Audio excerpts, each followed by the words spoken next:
told me to commit suicide. And I think they're right. That's the right solution, what they've suggested me. So I'm gonna take my life now. Atul Subhash isn't the only one. There had been cases like his before, and undoubtedly there will be many more cases in the future. For people like us, it's very logical to assume there is a reform needed in the divorce laws of India. But why isn't this happening? India has the lowest divorce rate in the world at about 1%. For comparison, in US that is 57% and in China more than 60%. At first glance, this sounds like such a happy statistic, but no, it hides more than it reveals. The number of people separated is almost thrice the number of people divorced. This reveals the deep taboo surrounding divorce. In a country that places marriage and family on a pedestal, even thinking about divorce feels unthinkable. From log kya kahenge to kya karoge divorce leke, parents and even society at large discourage people from taking divorce. Divorce अच्छा नहीं है, divorcee का tag अच्छा नहीं है, लोग क्या बोलेंगे, समाज क्या बोलेगा. Many men and women prefer staying in an abusive marriage rather than face the stigma of divorce. दो लगेंगे जब आएगी इसकी समझ में, दो लगने के बाद वो सेट हो जाएगी.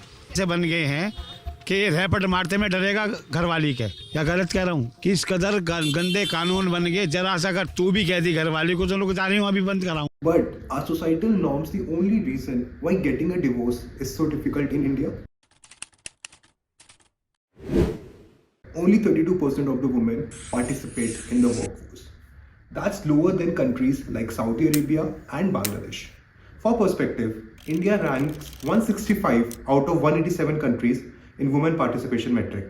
But why is this happening? The major reason is traditional household rules. Over 43% of eligible women don't work because they are expected to be homemakers, to take care of family and child and household activities. But here's the kicker. Women in India have a higher gross enrollment ratio in higher education than men. They are more likely to attend college, but their employability rate is only 35%. Compare that to 80% male participating in the workplace. And add to this the gender pay gap. In urban India, women earn 23% less than their male counterpart.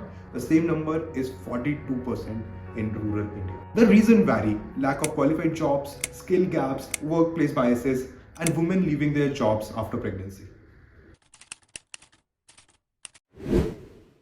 This creates a vicious cycle in which women are financially dependent on their husband. With limited skills, fewer jobs, and nowhere to go, women often have two choices: stay in marriage or stay in marriage. Leaving means risking financial ruin, not just for themselves, but for their children too. This is where the alimony laws come in. They attempt to level the playing field in a very high male-dominant society. People like Nikita, who exploit the system, make headlines, but these cases are the exception. Far more women genuinely need these laws to survive in India. Not all women are victims and not all men are predators. The judiciary must approach divorce cases subjectively, evaluating each situation on its own merit. A one-size-fits-all approach will not work. Prenup can be a solution, but in such a complex country like India, where women are heavily dependent financially on their spouse, this might open a Pandora box of problems. In either cases, alimony laws are only a band-aid.